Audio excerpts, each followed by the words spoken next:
All right, good morning, everybody, and welcome back to True Crime Loser. I hope you're doing well. So, folks, today we're going to talk about the Alex Jones defamation lawsuit.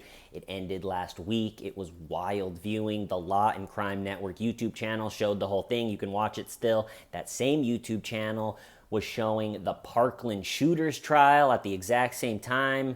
Whatever that bum's name is, all of the mass shooters have this attitude of like, once I do this, you will all know my name. It's like, sorry, man, I still don't know it. Maybe I saw it for a second, but I forgot. Anywho, enjoy living in the concrete fart hole for 60 years. That should be good. But let's talk about the Alex Jones defamation suit. It was a bizarre one to watch, and I thought it would be because it's Alex Jones, but it was in ways I wasn't expecting. Like, I thought Alex Jones would get up on the stand and get really loud and go berserk and turn red, but he actually was pretty contained up on the stand, and I would say his testimony helped him more than it hurt him. But the bizarreness came from a whole list of other reasons. One being, I've never watched a trial, civil or criminal, that started with a default judgment. This trial started with a default liable judgment of defamation against Alex Jones. And liable in a civil case is the same as guilty. And the reason it started with a default liable judgment, instead of going on for a month like the Amber Heard Johnny Depp trial did, went on for a month to figure out if there was defamation. And anyone that watched that, it's really not easy to get to actually prove all of the things needed to actually get defamation. Out of everything that Johnny Depp and Amber Heard said about each other, it came down to like a sentence or a word being meticulously argued. And by the time it was argued over the 4 weeks and you had everybody up there giving their opinion, everybody watching it, the jury, everybody's an expert on the speech, the material, the op-ed, everything's got a nickname. But with this one, Alex didn't participate in the discovery period. So a year or two, a long time ago, when the judge said, all right, you're being sued for defamation, right? There's a big, beautiful bubble of free, protected speech. You can be bizarre. You can have out there opinions. You can have despicable opinions. You can have vile opinions. And I wholeheartedly support and fight for everybody's right to have that big, beautiful bubble of protected free speech. But defamation isn't in there. You step out of that bubble, which, like I said, it's not the easiest thing to do but to really step out, you can't defame someone. It's never been protected. It shouldn't be protected. I found myself being devil's advocate reading the comments during the trial. Like a Alex Jones super fan would be like, well, I guess free speech is over. And it's like, well, no, defamation is not in there. It has never been. And then on the other side, someone that hates Alex Jones with every fiber of their being is like, I not only want his entire livelihood wiped away, I want blood. It's like, all right, you need to calm down there too. It shouldn't be, if I'm switching between a defamation trial and the Parkland shooters trial, it shouldn't seem like Alex is in more trouble than the Parkland shooter. And so the whole thing kicked off, like I said, with the default liable judgment. But it just, as far as I know, just went on as if it was a normal trial without a default judgment. Because how else? That's the system. That's the go-to. So it started with opening statements and then had witnesses, and there was things that no other side could talk about. Like the judge was saying, you can't talk about some of the things that are about the default judgment because we don't want the jury to know, you can't make that as an excuse if you're Alex's side, or you can't use it as ammo if you're the plaintiff's lawyers, the two parents' lawyers' side. And so it just was bizarre. But okay, so here we are at the opening statements. I thought that the plaintiff's lawyer, the lawyer representing the parents, I thought that his opening statement was solid. He showed a bunch of the videos. I thought he was going to set it up nice, seemed to be the right tone. And then I thought he went down. The plaintiff's lawyer went downhill after after the opening statements, it got into the witnesses. And I think because of the default judgments, the plaintiff's lawyers didn't always know what they were even arguing. So all of a sudden, instead of being focused on the exact time, right? The Infowars covered the Sandy Hook massacre for 27 hours, right? Was called by that Russian producer the biggest mistake of the company's career. But they covered it for 27 hours, and instead of the plaintiff's lawyer representing the parents focusing on the exact time, all right, this is protected speech. We think it's despicable, but it is protected. This is protected. Boom, right here, this sentence. Now, this is not. This is defamation. And going from there, since it's the default, they, over the week, had to kind of make Alex into the boogeyman, which a lot of the stuff, all of a sudden, that they're going, huh? See? It's like, well, I totally get hating Alex for that, but technically, no, that's within his rights. I mean, and it's hard for me to totally flush Alex like I see a lot of people doing, because he was screaming about Jeffrey Epstein and the island before anyone else was even talking about it. Imagine he's going, there's an island and these politicians are going to the island and they're having sex with these kids. And you can just see someone back then being like, yeah, there's an island, stupid Alex. And it's like, all right, we can, if we get rid of shows like Alex's conspiracy, bizarre shows, then in my opinion, we're just China or we're North Korea or that's it. So as a society, we can get wild with speech. Like the big bubble's huge, but if you step out of that, if you defame someone, then you should have to take responsibility and pay a reasonable, fair monetary value to make it right. The whole thing, it's pretty simple. But, okay, so the opening statements go. Boom. The plaintiff's lawyer, I thought was a solid opening statement. I'm like, all right, that's pretty good. And then, like I said, as it gets into witnesses, I don't know if they had a total direction of, because they already had the default judgment. So they're just trying to make him look really, really bad. And I get that. But at a certain point, if you're making him look, he tanked incredibly hard with the Sandy Hook coverage, right? But as bad as it was, if you're trying to make it even worse, I think that's where a jury, or myself, that's where all right. Like it's got to be a fair and reasonable punishment, but he didn't kill the kids. It's like almost, it felt at times like remember when the Columbine shooting happened and they picked Marilyn Manson? You can't, when something horrible, gut-wrenching like one of those shootings happens, picking just a polarizing figure and dumping the whole blame on them is not what we want to do. That aged terribly against Marilyn Manson. So I think there's going to be some of those with this one.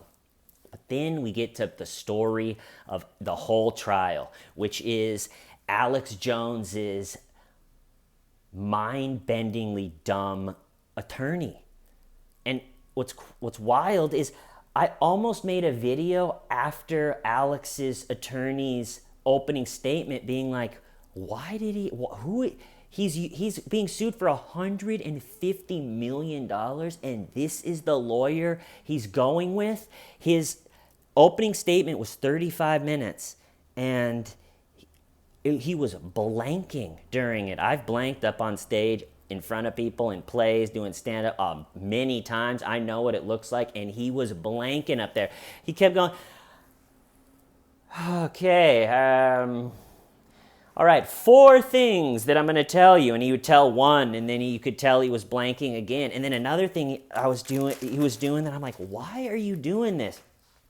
Is he had this big pad of paper, and so in his opening statement, he goes, one second. And he goes over and it takes forever and he grabs this pad of paper and he takes a squeaky marker out and essentially he just writes out something like, I will never lie to the jury, or a lawyer should never lie to the jury. And it's actually not the worst thing in the world in your opening statements to say to the jury, one thing I will never do is lie to you. But to take the time to go over and make a big show of getting the stupid pad, getting a blank one, taking forever to write out the whole thing. It's people have irritation thresholds, and if they're sitting there going, yeah, I know where this is going, well, I just tell us the whole thing. And then another time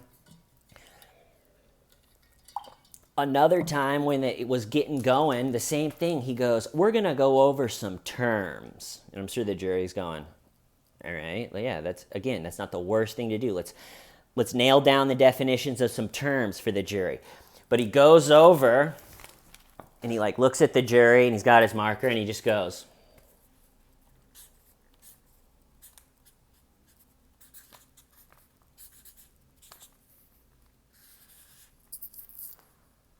and he looks at the jury as if he's doing, and again, it's like, just tell the jury. And he's blanking during the opening statement. You could tell he's just going, and I think he figured he would go a lot longer than he did. It was a short one. I think almost half the time as the plaintiff's lawyer's opening statement. And he goes, he calls the plaintiff's lawyers personal injury attorneys, which was kind of funny the first time. I was like, all right, that's kind of a nice little funny dig. But then as he was blanking and realizing, this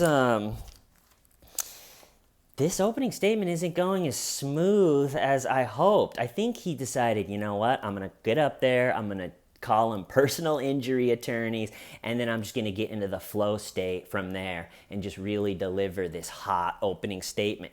And he gets up there and he goes, yeah, these personal injury attorneys. And then as he's realizing it doesn't have much else, like I said, I laughed at the first time, but then he calls him it again, and then again, and then again, and by like the third or fourth time, you could just tell he doesn't have anything. He's going, okay, yeah, like what about these personal injury lawyers? No, all right. Well, what else do I got? Well, they say they're personal injury lawyers. I did? Okay, let me just see what else we got here. I mean, but then I didn't make the video. I wish I would have. Like I said, I was going to make a video on his opening statement being like, he's blanking. But then during questions, I thought he settled in. And I thought the Jones side actually was winning some days. And I think it went back to maybe Jones's lawyer was a little bit more talented naturally with the question part of being a lawyer and not like the speech opening and closing statements, or maybe he settled in a little bit. I'm sure you get to write the questions beforehand, so that probably helped him. But I think also the witnesses they call from Infowars, they were saying a lot of the right things. Like the first producer was saying, and that's the thing, I just thought it was so fascinating to be a fly in the wall inside of the Infowars during this, because a lot of the employees were like, what are you doing, Alex? There was an email from, what's his name, Paul Joseph Watson or something like that, where it's like, this Sandy Hook coverage is killing us. What are we doing? And it's pretty hard to even comprehend how dumb covering Sandy Hook was for Alex Jones and Infowars. Think about it. Coming off their Epstein coverage, they had huge car company as sponsors, like real deal big sponsors that a show on, network cable could get. They were on all of the social, they were on YouTube, which helps a lot for growing. Just really, and then he picks his angle on Sandy Hook, and it just is fascinating. The staff going, what are we doing? Another guy testified that he would run into the writer's room 4 or 5 times and go, you guys, what are we doing? And he gets deplatformed, so then the Infowars, instead of being on all the social medias and stuff, it's just on his website, and which is a massive blow if you're trying to be a broadcaster.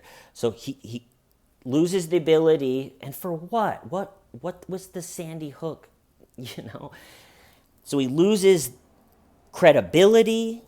I would say he loses the ability to get the level of staff that Infowars will be able to hire, like the level of talent to do the other shows definitely will never be as high as if he just wouldn't have done it. I mean, those sponsorships. And then what I found really interesting about that Russian lady, the producer of Infowars, is she was saying, yeah, Alex just believed this guy named Wolfgang Halbig, and he was saying that he's like a school security expert. And Alex, I think, heard those words, school security expert. This is, and then I just couldn't help. The Russian producer lady said that Infowars is a 50 to 80 person organization. And I'm sitting there listening to that and I'm thinking, that's just too big for a news slash like commentary show to be. All of those people have salaries and families. And I think in a way, Infowars and Alex Jones turned into everything that he was fighting against. All of a sudden, with 80 people, you are a mainstream media. And just like all of the mainstream media, eventually, just to keep the whole thing going, really to keep an operation like that going, like pretty much I do the same thing, right? I just talk. I don't do the same type of material.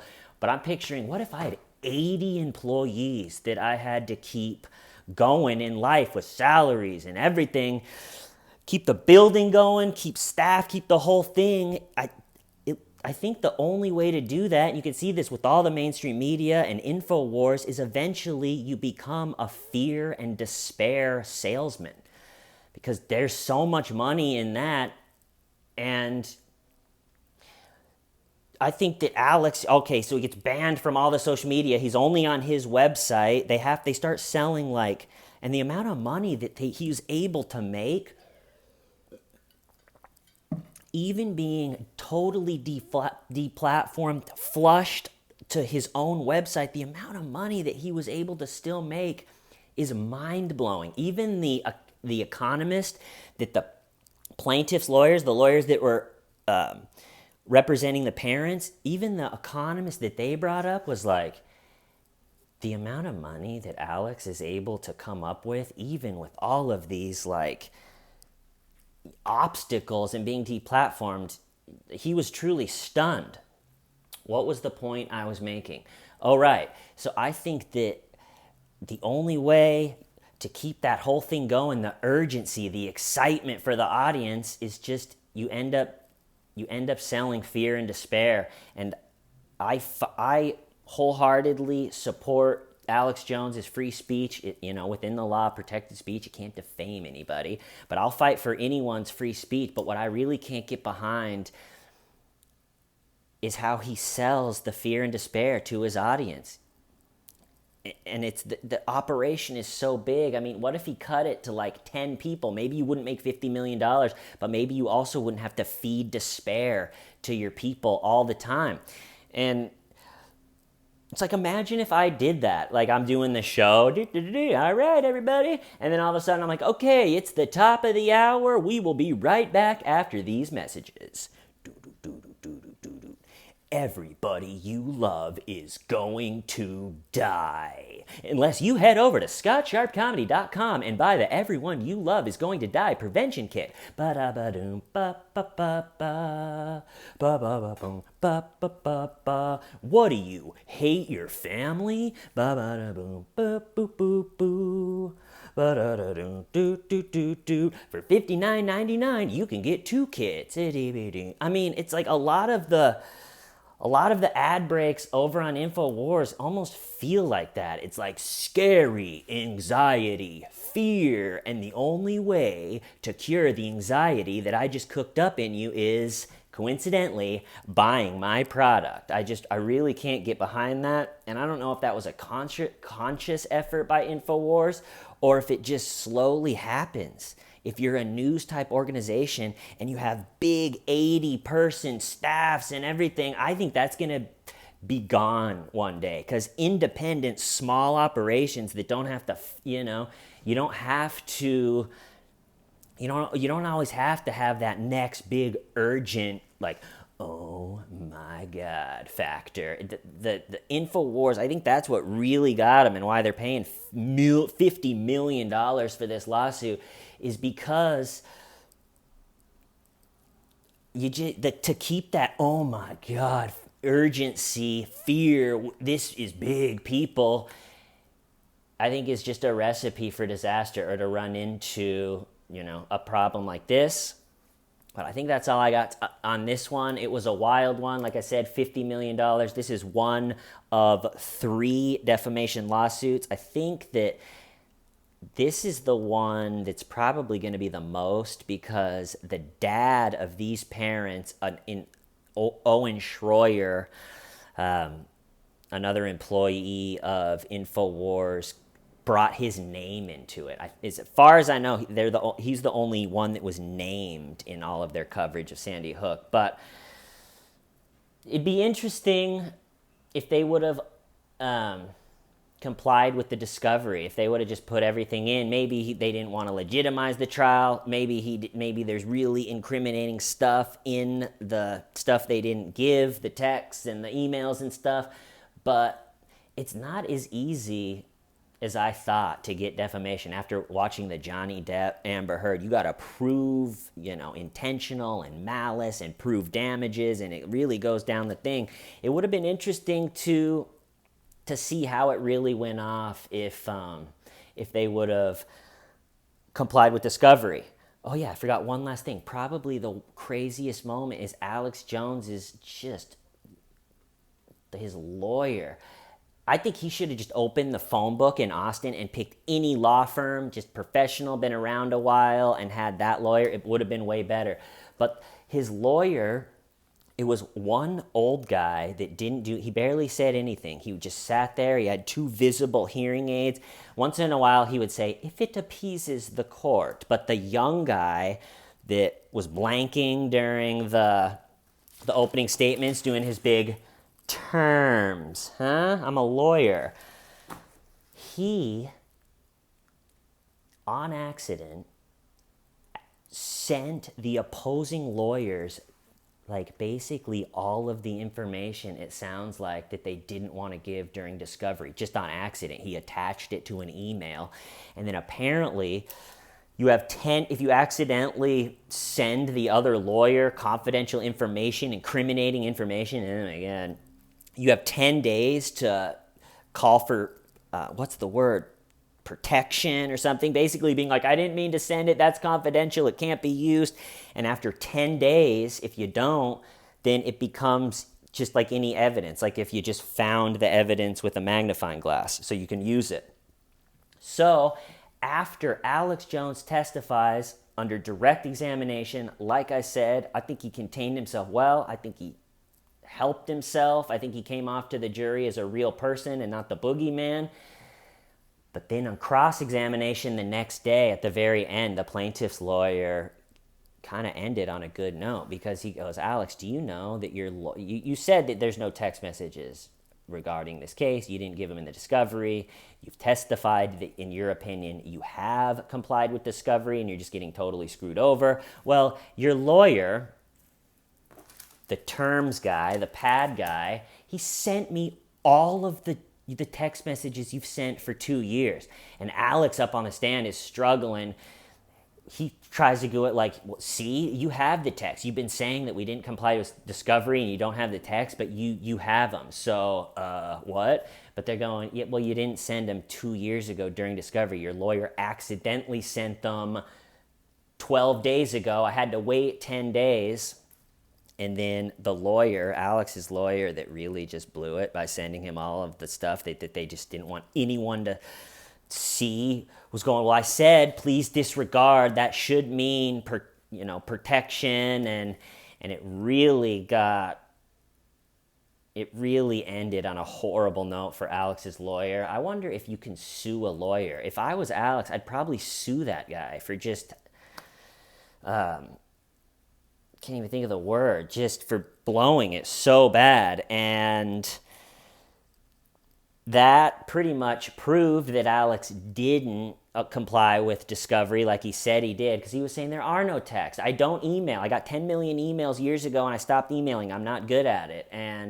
But that kind of ended on the note for the jury of like, yeah, that's not a good look.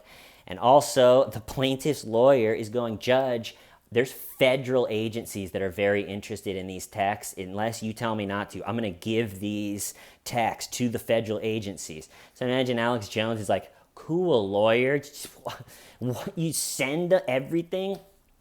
But I don't know. I think there was also some like kind of therapeutic moments for the whole thing. Like, the parents of the child, the mom brought Alex a water bottle and what looked like an Advil or something and gave him to him, and they shook hands. And I mean, it's obviously such an awful situation that hopefully the parents can move on. Hopefully Alex can have a reasonable, fair punishment for stepping out of that bubble of free speech. And then after that, he can keep going and do his thing. I really think if he just ditches the like mass shooting coverage and just tones it down, maybe dials the staff down so he's not on the hook to have that oh my god factor. I really don't think the show is that harmful. Him just ranting about the globalists, But anyway, I'm going to cut it off there. See you guys soon. Why? Steven, why? Shamida. Actually, I might not see you guys soon. I have one more idea for an episode, but my wife and I are going to Turkey. Today's Wednesday. We're leaving for Turkey on Saturday for a week. August is kind of the month I just back off. If I have an idea for the show, I'll do it, but it's just kind of a slow month. Try to recharge, try to not pay attention to any crime, and just recharge, hit it hard in September.